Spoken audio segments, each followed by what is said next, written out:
Okay, folks, welcome to Module 6, where we'll be talking about contraception, everything you ever wanted to know. But first, I wanted to ask you a few questions.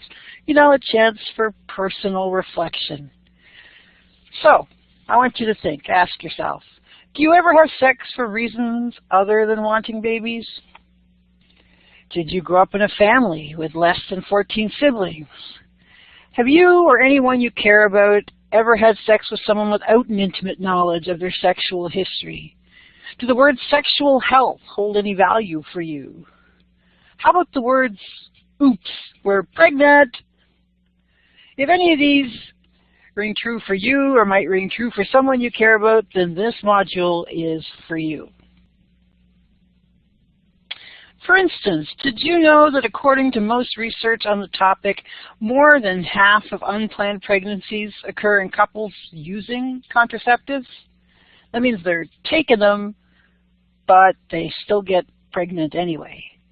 If you take a look at the little diagram here, you'll see that the 2/3 of people who use contraception consistently and correctly account for only 5% of all unintended pregnancies.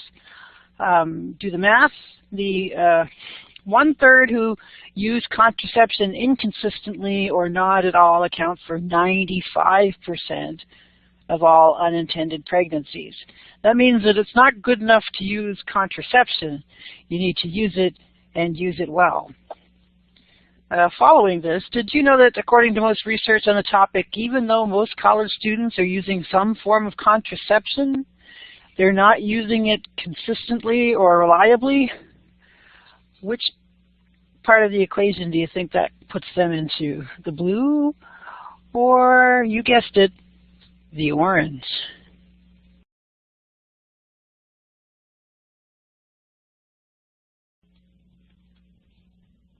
Now, you might be asking yourself, when should I care? Well, if you are, have been, or ever plan to be sexually active, it's not ever too soon to start caring.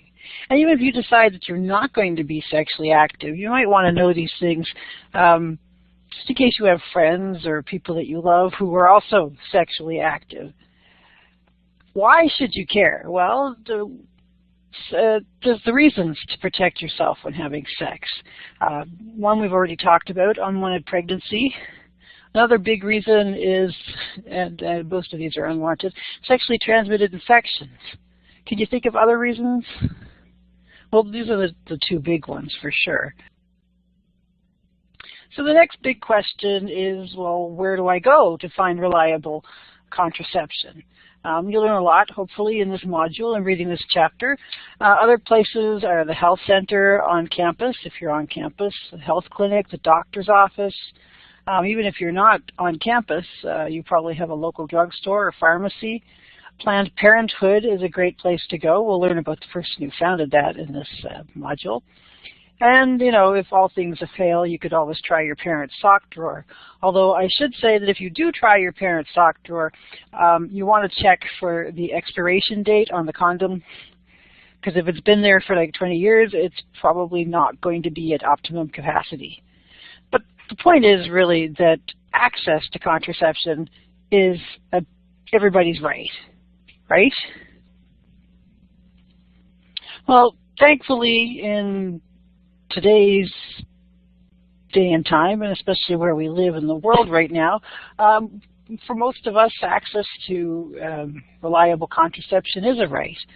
Although depending on how your parents feel about it or how your church feels about it, you might have to negotiate that. But at least there's ways to get what you need when you need it. Isn't there? Well, there should be. But we'll find out that that hasn't always been the case. In fact, up until just a few decades ago, in North America, it was illegal to even talk about contraception. That's even if you were a doctor talking to your patient who was asking you, how do I keep from having baby number 7? But we'll get to that. Let's go now and start with maybe the history of contraceptives. So as long as there have been human beings, trying not to have quite so many babies. In ancient Greece, there was this plant called silphium. which was used as a contraceptive. And it was very effective because of the various properties of the plant. And it was so popular, it only grew on this one island in Greece, and it was so popular that they used it all up. And now we don't have the silphium plant anymore because it became extinct. Ancient Egyptians used a mixture of acacia leaves, honey, and lint as a block inside the vagina to keep out unwanted sperm. They used other kinds of barrier methods too. Pessaries are tools that, they're kind of round objects that were pushed up inside the vagina to block the cervix.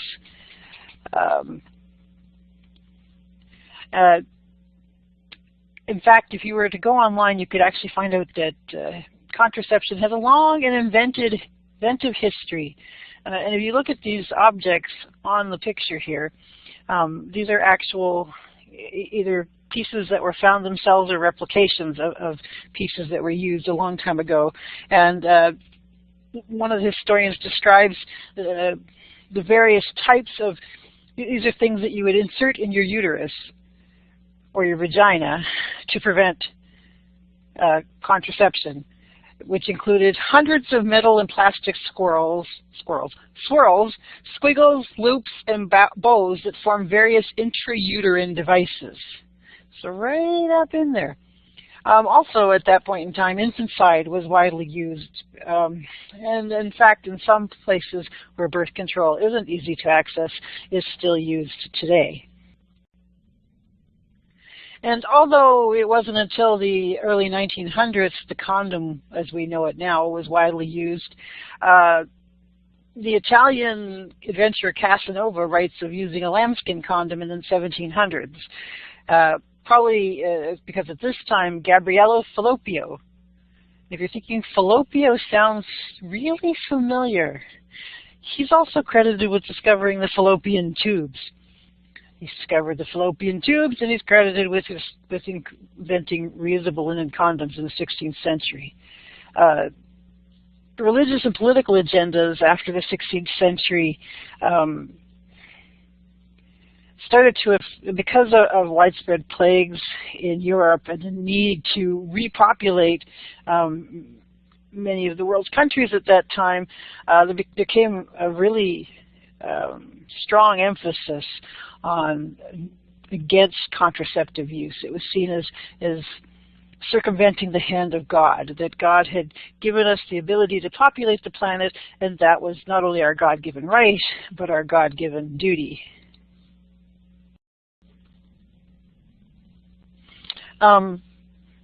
Just a note to catch up here. Back in ancient Egypt, they used other kinds of barrier methods like tampons or sea sponges soaked in crocodile dung, honey, and it was the acidic properties of things like crocodile dung which made it hard for sperm to survive in the vagina. Also, like we had talked about, sheep intestines were fashioned into condoms as early as the 1600s. However, if we're coming into a more modern time, methods of birth control in the late 19th and early 20th centuries consisted most commonly of the withdrawal method. If you're not sure what the withdrawal method is, the Latin term is the coitus interruptus. That means that you pull out, as the man, you would pull out just before you ejaculated, and then you would ejaculate on the ground. Incidentally, that's what Onan did in the biblical times. The sin of Onan, he withdrew and ejaculated on the ground, but he really didn't masturbate. So how Onanism became associated with masturbation is kind of still unclear. Other methods, the rhythm method, sort of tracking your cycle and what times of the month as a woman you are most fertile. Douches, as we'll find out, were a popular method. Lysol, anyone? And of course, barrier methods were still used. Diaphragms, cervical caps, condoms, and the like.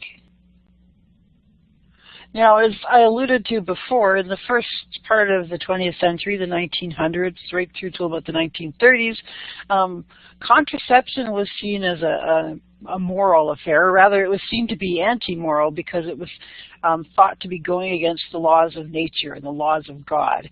And so it was even illegal for doctors to talk to their patients about contraception.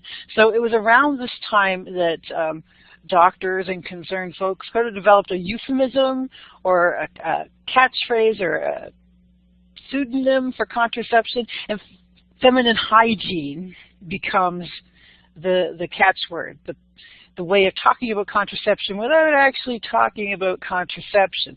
But it also took on a meaning of its own. So contraception is, ways to block pregnancy, whereas feminine hygiene kind of expanded not only ways to block or stop pregnancy, but it also became about women being clean down there. And so there was this idea that women were naturally dirty and needed to take whatever steps were necessary to become clean.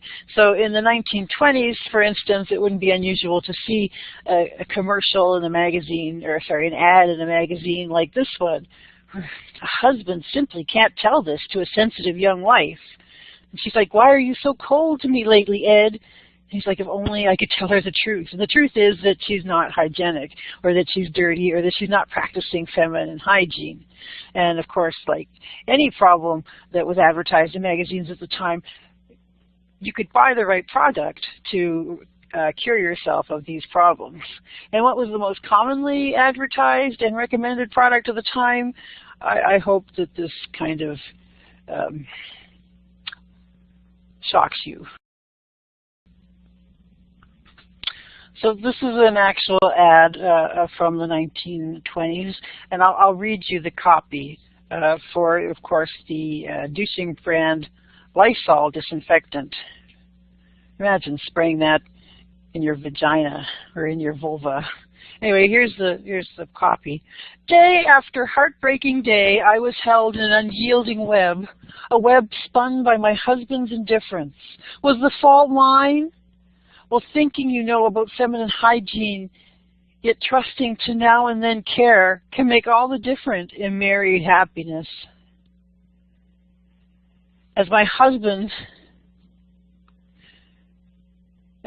doctor pointed out, he said never to run such careless risks, and he prescribed Lysol brand disinfectant for douching,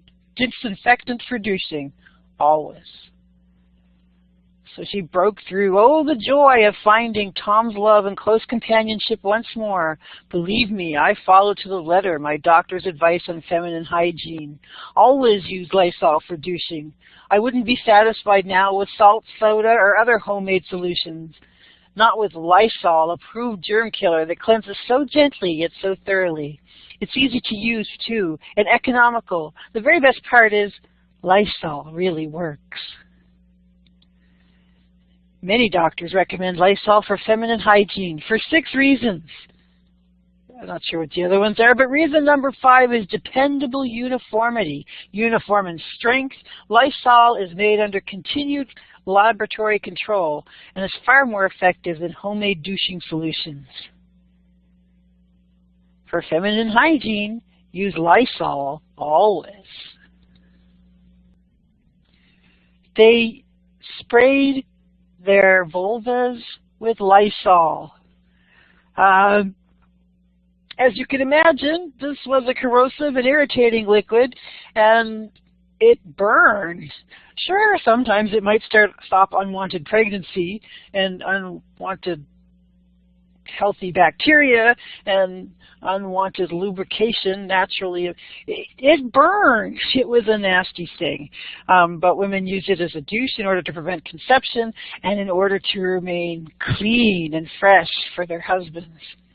It continued to be advertised as a contraceptive until the 1960s, when the introduction of the birth control pill saw its decline in popularity. Lysol is essentially identical with an official product known as compound cresyl liquid, which is poisonous and in fact has been used for suicidal purposes, both under its scientific name and under the name of Lysol. It may also be poisonous when applied to the vaginal mucous membranes. That was a statement published by the American Medical Association way back in 1934. And yet it continued to be advertised and given to women who were just trying to be clean enough to please their husbands until the 60s. Disturbing? Yes. So as you may have guessed by now, there was a huge political and moral issue surrounding contraception. Many members of the church maintained it was unnatural. Many political leaders thought it was unnatural. And in fact, in some parts of Canada and the US, there's still debate over contraception, whether we should even teach children about contraceptive methods, because we don't expect them to engage in sex until they're married. So the idea is if we don't tell them, they won't do it. Unfortunately, what we find out is, especially in the states where some states teach about safe sex and contraceptive methods, and other states teach abstinence only, which means just don't do it. In the states where they teach abstinence only, unwanted pregnancies are much higher than in states where they actually teach young people how to practice safe sex. Anyway, that's another issue. But the federal legislation of what you should and shouldn't know goes back a very long time. In the US and in Canada, at one time, like I said at the beginning of the last century, it was illegal to provide information to patients about birth control. In fact, the face of the anti-contraception campaign, actually, he was a pro-morality radical leader, an anti-obscenity person, was Anthony Comstock.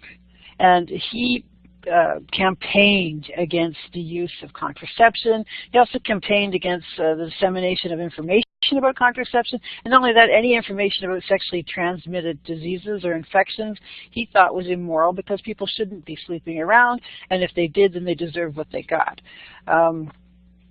And he pushed the legislation of something called, funnily enough, the Comstock Act. In fact, it was called the Comstock Act because it was his legislation. And it was passed in 1873, and it made it illegal to sell or distribute birth control information or devices.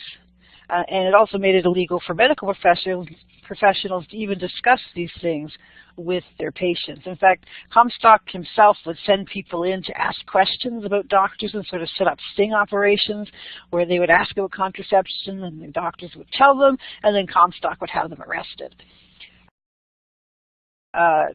He also made it illegal to mention STIs in print, and so really the only method available to people was, or the only reliable method, most reliable method, was the rhythm method. Now, of course, people turned to other things like products to preserve feminine hygiene, like the Lysol we talked about earlier. But this was not a good situation. Now, not to say that everybody agreed with Comstock, because they didn't. In fact, thankfully, in the States, we had people like Margaret Sanger, who was an activist and a protagonist against the Comstock Act. She was a nurse and a mother of three, and spent her career crusading for the legalization of contraceptives. In fact, even the research which enabled people to actually develop the pill in the 1960s was in part funded by the ideas and the resources that Margaret Sanger put into place. She also was the first person to coin the term birth control, and she talked about sexuality for purposes other than simply reproduction. So the concept of sex for pleasure, or sex as a function of intimacy between married partners. She wasn't even talking, she was talking within the confines of marriage, but this was radical in that time. In 1912, she wrote articles on female sexuality and reproductive rights. She went to Sweden, where they were actually giving away a form of, I can't think of the word for it, but it was sort of like a condom, only the women used it. And she brought it back, and she used it. She gave it away in the birth control clinic, which she opened. And then 30 days later, the birth control clinic was closed, and she was arrested and thrown in jail. She eventually got out, and because of her tireless campaigning against the Comstock Act, was instrumental in making birth control and birth control information available for women in America. So you might be wondering to yourself, well, what about Canada? Well, Canada was pretty much on the same course. In Canada also, it was illegal to disseminate information about birth control. In fact, according to the 1892 Criminal Code of Canada, Section 179, everyone is guilty of an indictable offense and liable to 2 years imprisonment who knowingly, without lawful excuse or justification, offers to sell, advertises, publishes an advertisement of, or has for sale or disposal any medicine, drug, or article intended or represented as a means of preventing conception or causing of abortion or miscarriage.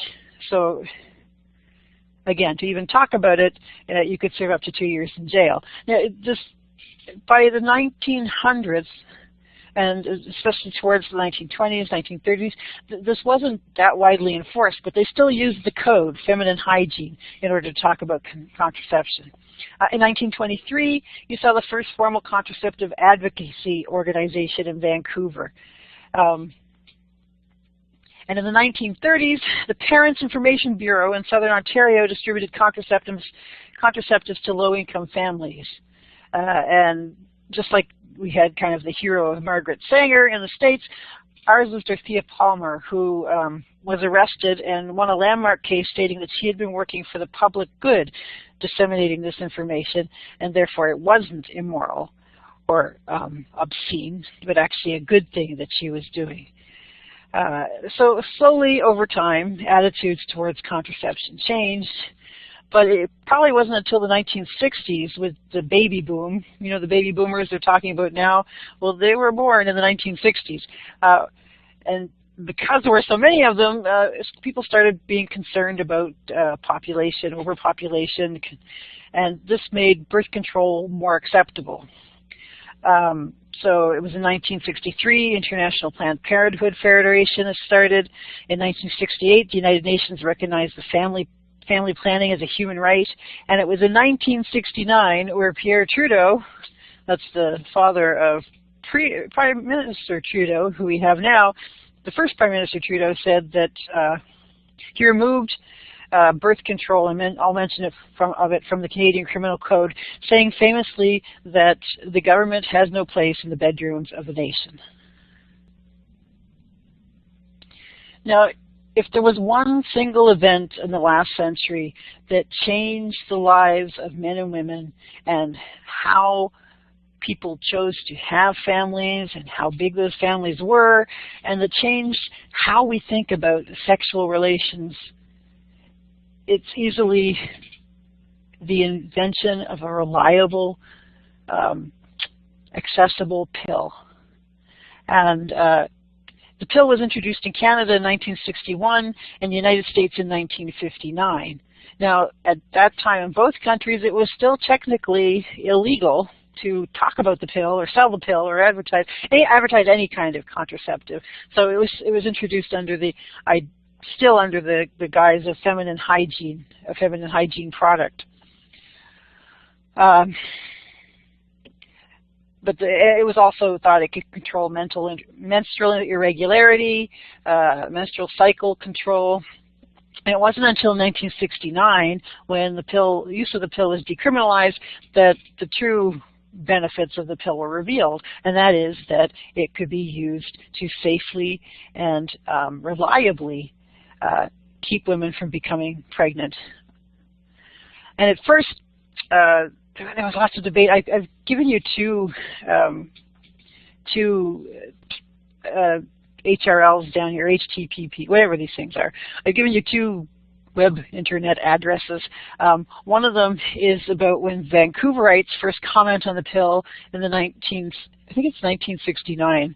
And it's very interesting because, you know, they're asking me, would you use it? And they're like, no, I would never use it, but I mean, I heard that it might be useful for some people. And it was a very embarrassed kind of response that you'd get, that the idea that, oh, I would never need it because I'm a single woman, for instance. Or even if you're a married woman, the idea that you would use it was, well, it was okay for married women, you know, if they already had 5 or 6 children. Certainly if they were like women who hadn't had children, or they only had 1 or 2 children, it was more controversial then. But even then, even in the context of marriage, there were still those who widely condemned it as immoral. And it was it was the thing that was debated. It was the gay marriage, the transgendered issues of the 1960s. But it changed the way that men and women have practiced sex. It changed the way families were shaped. Well, it made family planning an actual possibility. So certainly the birth control is still an issue in many parts of the world. And for instance, in the Catholic religion, even though our latest Pope has said maybe that the Church should think about contraception and their position in regards to that, it's still, any contraceptive use, especially the pill, is still prohibited by the Vatican as interfering with God and nature and the reason for which people should have sex, which is to have babies. And again, like I talked about a little bit before, sex education is still debated in the States. Even Ontario last year, they brought in a comprehensive plan to teach sex education to children at different levels, they're kind of finely tuned to whatever grade they're in, and that created a whole lot of stink. Because people were like, you shouldn't talk to our children about that. That stuff's immoral. So it continues to be a contentious issue. So I've pretty much said everything I want to say about the history of contraception. I hope I've given you a better idea of the legacy that we've inherited and how people fought for the rights that we take for granted today. But I just, as an exercise in how people were still thinking about it even as recently as 1975, I'd like you to go and find this link on YouTube and listen to Loretta Lynn's hit song, The Pill. I've also provided the words for you on Brightspace there if you want to read along, or if you think that listening to country music will kill you, you can just read the words. And I want you to think about, when you're listening to it or reading it, why was this such a hit in 1975? And how do you think it was received? Do you think there were people who were offended by it?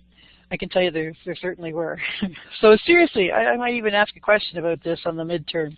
It's just worth listening to because it's a slice of history. Also, I've just provided some websites that you might find useful. A lot of the stuff that I talked to you about today you'll find at sexualityinu.ca. Birth control methods, contraception, some great stuff there. You can go to Women's Health Matters.